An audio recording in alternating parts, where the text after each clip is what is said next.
There's a moment when the world is quiet, just before the noise returns. A stillness in the early morning when your soul knows something your mind hasn't yet caught up to. And in that silence, in that sacred space between yesterday and what's next, you are offered something rare. A new chance, a new page, a new name, if you're brave enough to take it. Because no matter where you've been, no matter what you've lost, no matter how long you've played small, stayed stuck, or stood still, today is different. Today is not a continuation unless you decide it is. Today is not a repetition unless you surrender to routine. Today, this day, this hour, this breath is a clean slate, carved into eternity, waiting for you to make a declaration. I'm not who I was. Because here's the truth. You don't have to be who you were 5 minutes ago. You don't have to live out the script someone else handed you. You don't have to carry the identity that was built in survival and baptized in fear. You can lay it down. You can outgrow it. You can rewrite it. You can look life in the face and say, watch me become. That is the divine gift of being human. Reinvention. The sacred, radical ability to evolve by choice. No other species gets this. Only you. And yet, most people live the same year 75 times and call it a life. They don't reinvent. They repeat. They don't grow. They cope. They don't transform. They tolerate because change is uncomfortable. And comfort, even when it's killing you, is familiar. But what if, instead of waiting for rock bottom, instead of waiting for the heartbreak, the diagnosis, the collapse, you chose to change before the pain? You chose to wake up and declare, I'm not finished. I'm not fixed. I'm not done. I am becoming. And every day I breathe is another brushstroke on the canvas of who I choose to be. That is what it means to live, not just exist. To stop letting your future be dictated by your past. To stop letting your circumstances define your capability. To stop letting your memory override your imagination. Because your past is not a prophecy, it's a preview. And you, yes, you are the author, not the audience, not the assistant, not the footnote. You write this next chapter. And how do you start? You start in the mind, because reinvention always begins with belief, and belief begins with awareness. Awareness that your current results are not your ceiling. They are just your reflection. The mirror of your mindset, your habits, your standards. And a mirror can be smashed. The beliefs that got you here don't have to take you further. You can outgrow your thoughts. You can question the inner dialogue that's been playing on loop since childhood. You can override the voice that says, this is just how I am. Because no, it's not how you are. It's how you were taught to be. It's how you survived. But now it's time to live. To replace reaction with intention. To replace autopilot with authorship. To replace fear with fire. That fire comes when you realize you are not your history, you are your habits. And every habit can be rewritten. Your patterns aren't permanent. Your identity isn't fixed. Your story is not sealed. Every sunrise is proof. The universe still believes in your potential. Now, you must believe in your own, not with blind hope, but with brutal commitment. Commitment to upgrade your clarity, to question your limits, to chase the truth of who you could be if you stopped arguing for who you've been. Reinvention doesn't require magic. It requires alignment. Align your thoughts, align your actions, align your vision with your values, and your values with your vow. A vow to no longer betray your future for the comfort of your past. That vow becomes your new foundation. It begins now, with this breath, with this beat in your chest that says, I'm still here. I'm still fighting. I'm still choosing. And that choice, that's where everything changes. Because choice is where power lives. And every day, you are given 100 chances to choose again. You choose how you think. You choose how you move. You choose how you speak to yourself in the quiet moments when no one is listening but your future. You choose whether to carry yesterday into today or to cut it loose and walk into your reinvention unburdened. That choice, tiny, sacred, repeated, is what makes a life. Not the big moments, not the highlight reels, not the applause or the trophies, but the little hinges that swing the big doors. The 5 a.m. decision to get up and grind. The 10 p.m. decision to turn off distractions and protect your peace. The midday decision to breathe when your anger rises, to listen when your ego screams, to speak life into a moment that wants to die. Reinvention is not one giant leap. It's thousands of micro decisions stacked in one direction. And the direction must be yours. Not borrowed, not inherited, not outsourced. Because you can't reinvent yourself living by someone else's blueprint. You have to design it with your own scars, with your own lessons, with your own inner fire screaming. No more shrinking, no more waiting, no more settling.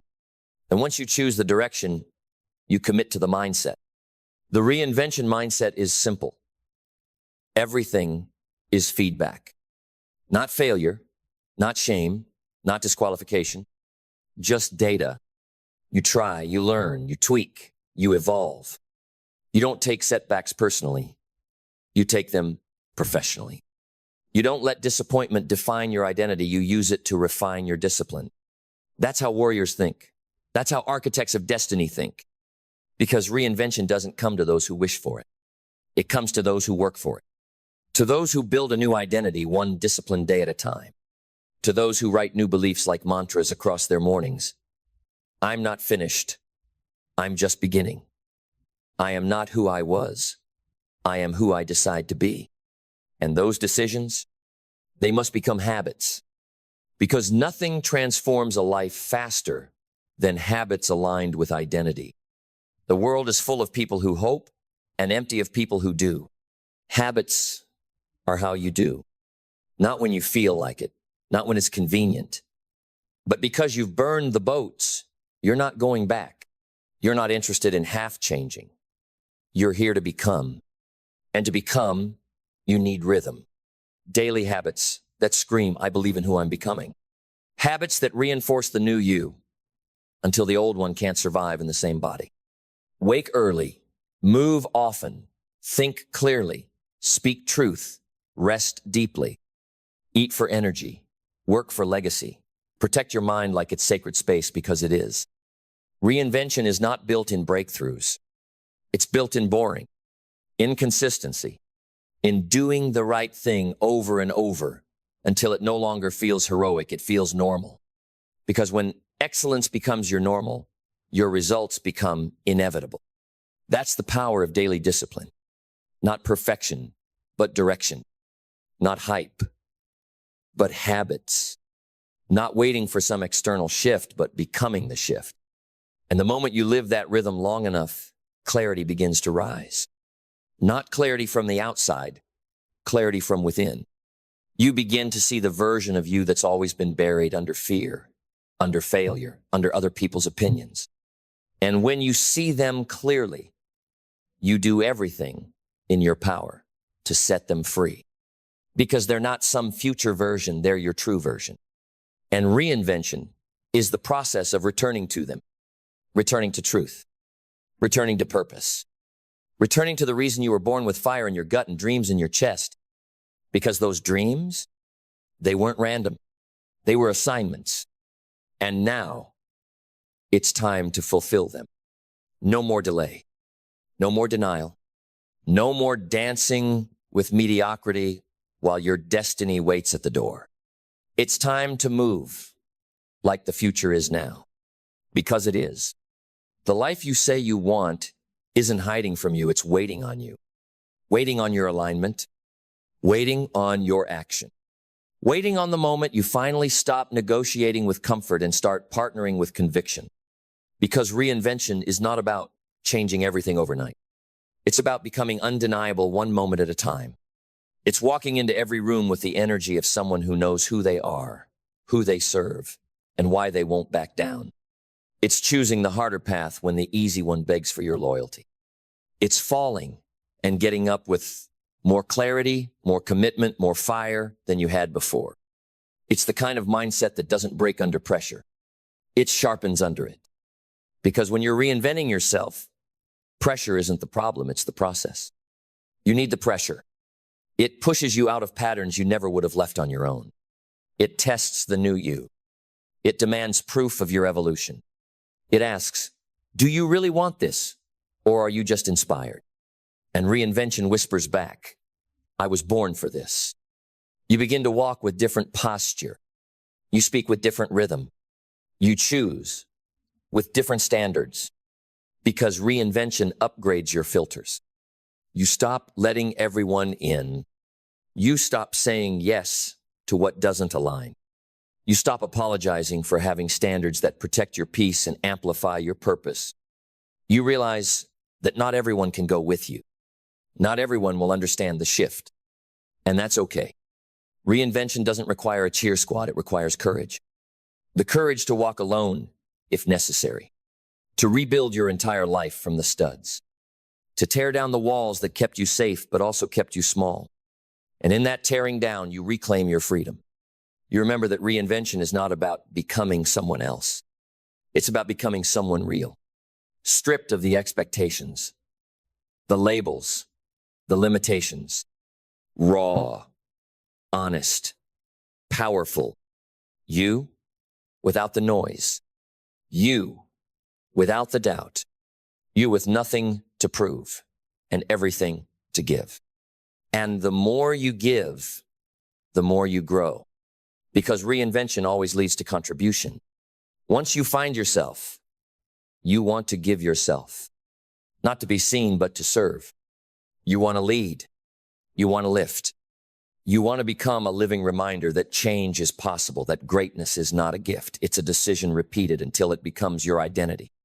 You don't need to wait for anyone to validate it. You don't need permission to become it. You don't need a sign. This is the sign. This breath, this moment, this calling deep in your bones that says, get up, get clear, get committed. You're not behind. You're just at the edge of reinvention. Now lean in, burn the plan that no longer serves you. Break the cycle that kept you average. Bury the version of you that was afraid of the fire. Because now you are the fire. And every single day from this one forward is another chance to burn down the old and rise in the truth of who you've always been. You rise not because it's easy, but because it's necessary. You rise not to impress, but to align. You rise not for applause, but for integrity. Because this time, you're not changing for approval. You're changing for freedom. The kind of freedom that doesn't come from escaping your life, but from fully owning it. The kind of freedom that says, I don't need to look like anyone else, move like anyone else, win like anyone else, because I finally remembered who I am. And that memory, that inner recognition, it's everything. Because once you see yourself, the real you, the version beneath all the noise, all the trauma, all the false starts, you can't unsee it. You can't go back to pretending. You can't play small without pain. You can't shrink without shame. Not because the world demands more from you, but because you do. Because once you touch purpose, you can't tolerate passivity. Once you taste alignment, nothing artificial satisfies anymore. Once you live one day fully awakened, you'd rather burn than go back to sleep. That's the power of reinvention. It ruins comfort forever. It kills compromise. It makes you allergic to anything that doesn't honor your evolution. And it calls you higher every single day. Because reinvention isn't a moment. It's a mode. A way of living where you are always under construction. Not because you're broken, but because you're becoming. Where you are always listening not to noise, but to nudges. Where you are always adjusting not from insecurity, but from intelligence. You no longer wait for rock bottom to shift. You no longer need pain to push you. You are pulled by vision, by the echo of your own greatness, by the glimpse of the future that doesn't scare you, it summons you. And when that future calls, you answer with action.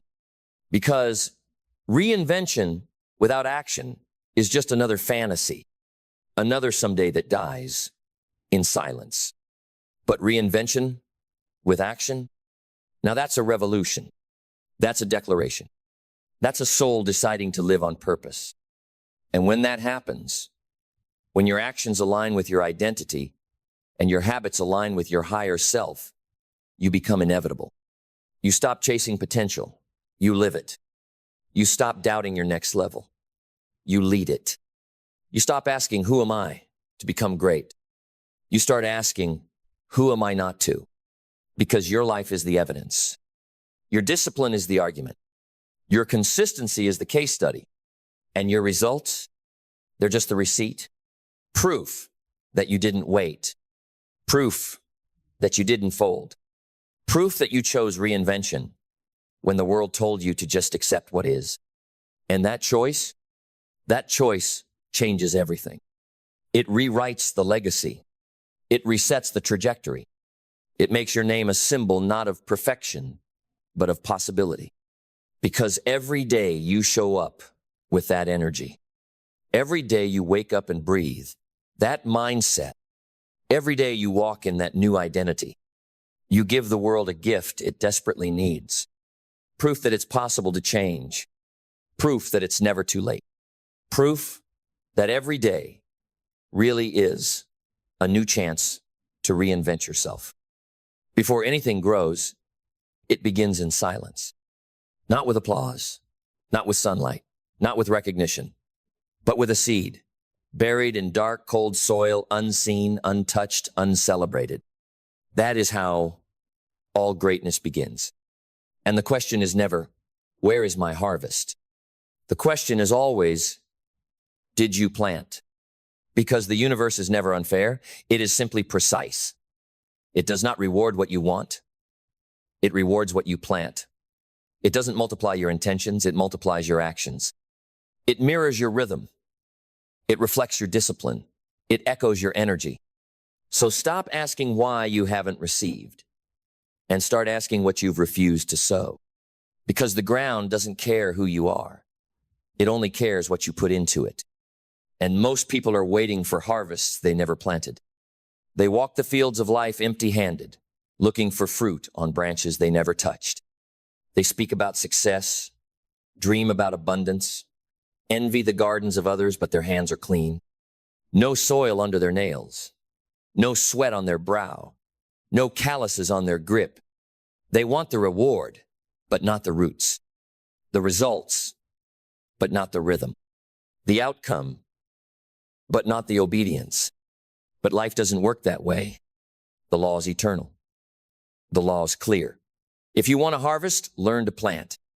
Not once, not sometimes, not when you feel like it. Daily, consistently, deliberately. Because planting is not a feeling. It's a philosophy, a way of life. And the first seed you must learn to plant is in your mind. You cannot outgrow a barren mindset. You cannot reap prosperity from a field of poverty thinking. You cannot speak doubt every morning and expect abundance to grow. What you think is what you sow. What you speak is what you water. What you believe is what takes root. And what you tolerate grows wild. So if you want different fruit, you need different roots. And if you want different roots, you need different seeds. Seeds of discipline, seeds of truth, seeds of vision, seeds of consistency, seeds of silence, seeds of solitude. And seeds are planted when no one sees. The richest soil is found in the hours others waste. In the morning, before the noise. In the evening after the scroll. In the moment of pain when you choose growth over escape. In the moment of fear, when you choose courage over comfort. In the moment of temptation, when you choose the future over the feeling. And when you choose the future, you're planting.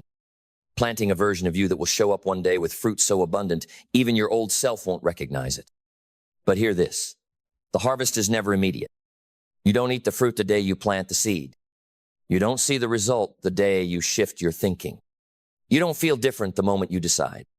But the delay is part of the design, because it's in the delay that your roots are tested. Can you stay consistent when nothing is clapping? Can you stay disciplined when no one is watching? Can you water your vision when the ground still looks dry?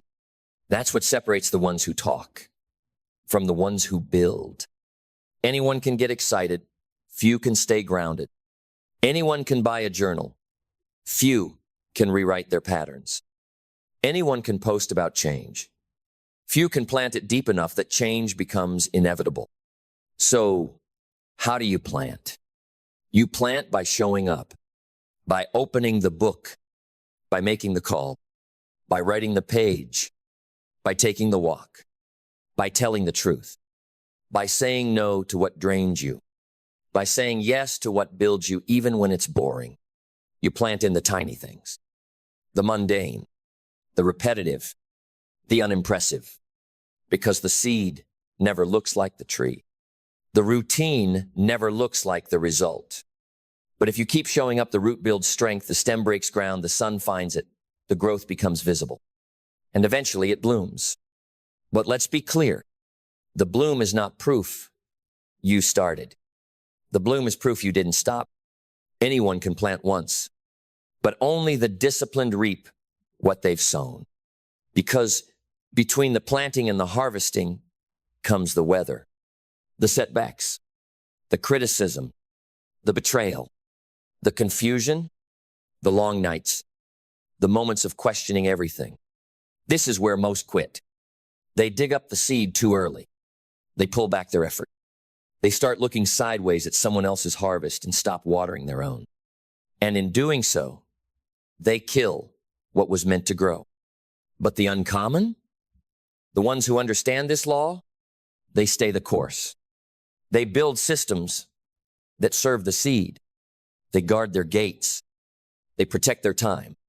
They treat every hour like soil and ask, am I planting or wasting? Because they know every minute is a seed. Every thought is a seed. Every habit is a seed.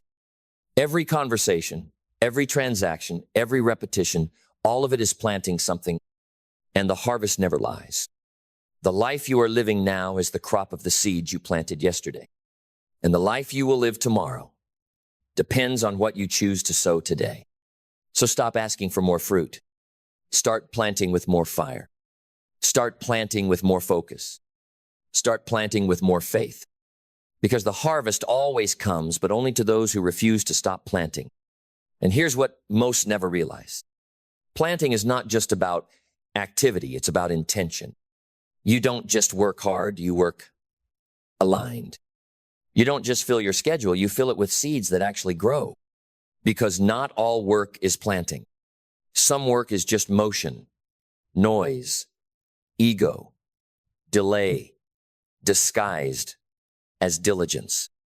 But true planting, it's strategic, focused, silent. It's the kind of work that reshapes your inner world before it ever shifts your outer world.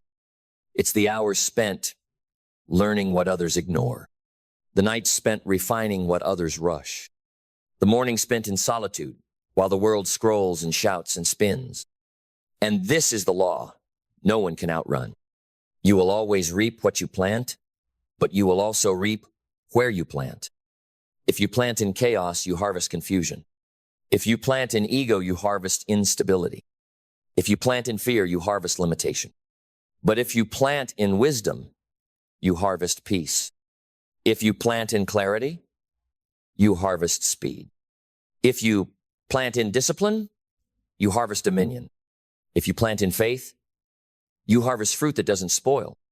So where are you planting? Are you sowing seeds into habits that multiply your future? Or are you watering weeds of distraction? Because most people aren't failing because of lack of talent. They're failing because of misplaced energy. They plant in shallow soil. They chase quick validation. They work in bursts, not systems. They repeat the urgent and ignore the important. They water what's loud and neglect what's lasting. And then they wonder why their life feels stuck, full of effort, but void of elevation. But the ones who rise, they plant deeper. They don't just manage time, they multiply purpose. They don't just hustle, they harvest with precision because they understand every habit is either a seed of success or a seed of sabotage. And the most dangerous seeds, they're not the big ones.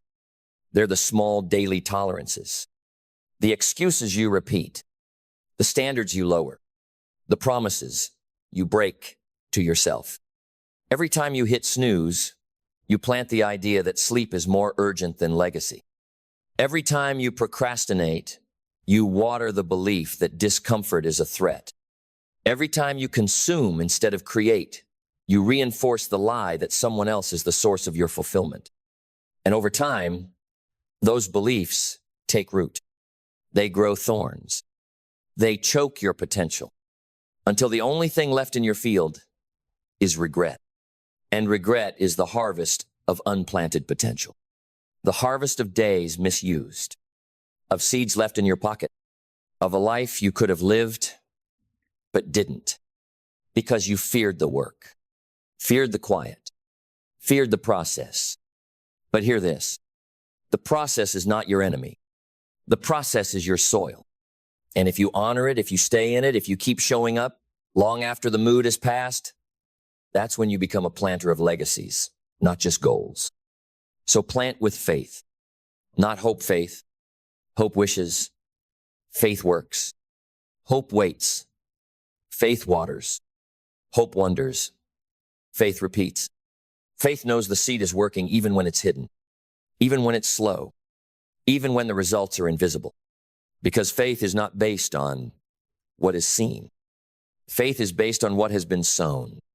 And if you've sown truth, if you've sown discipline, if you've sown relentlessly, without apology, without detours, then the harvest must come.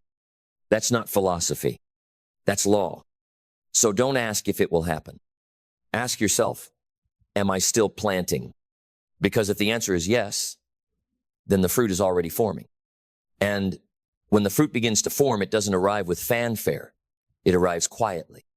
First, as internal shifts, not applause, not money, not trophies, but peace where there used to be panic, focus where there used to be fog, discipline where there used to be delay. That's the first harvest. The invisible one, the one the world can't see but you can feel. And it's the most valuable one of all. Because before the external harvest comes the internal transformation. Before you build the empire, you build the man. Before the fruit shows up in your account, it shows up in your attitude. Before the world sees it in your status, it shows in your standard. That's when you know it's working. When you no longer question if it's worth it. When you no longer need motivation to stay on course. When the habits that used to feel hard now feel like home. Because this is who you've become. And becoming, that's the real reward. The harvest was never just about the fruit. It was about the farmer you had to become to reap it. A farmer who doesn't panic in drought. A farmer who knows the law of seasons. A farmer who doesn't measure the day but trusts the design. A farmer who plants when others wait, waters when others whine, believes when others bounce. And what does he get? A harvest no one can take from him. Because he earned it. Not through luck, through rhythm, through patience, through character. That's what this journey has always been about. Not results roots, not hustle harvest, not showing up once, but showing up until. So now the question isn't, will I make it? The question is, am I willing to keep planting even if no one claps? Am I willing to water the soil when others laugh? Am I willing to live with such alignment that success has no choice but to arrive? Because when your habits are honest, when your time is protected, when your thoughts are clean, when your motives are pure, when your systems are sharp, when your words are seeds and your silence is sacred. You don't chase fruit. Fruit finds you. People chase money. You chase mastery. People chase likes. You chase legacy. People chase shortcuts. You build soil. And soil always wins. Because life will throw storms. But storms do not destroy deep roots. They reveal them. So when the wind comes, you stand. When drought comes, you dig. When pests come, you protect. Because you're not just surviving the season, you're shaping it. You're not at the mercy of nature.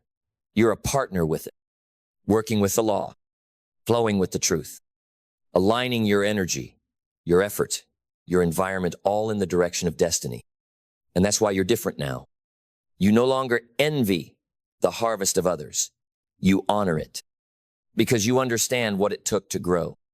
You no longer doubt the process you defended because you've lived it. You no longer question the silence. You respect it because you've seen what it produces. So here's the final truth. If you want more fruit, don't stare at the trees. Don't scream at the sky. Don't beg for a miracle. Plant more, plant deeper, plant daily, and protect your field like your future depends on it, because it does. Because the soil is ready. The law is waiting. The season is set. And the world will not be changed by those who dream of harvest, but by those who dare to plant.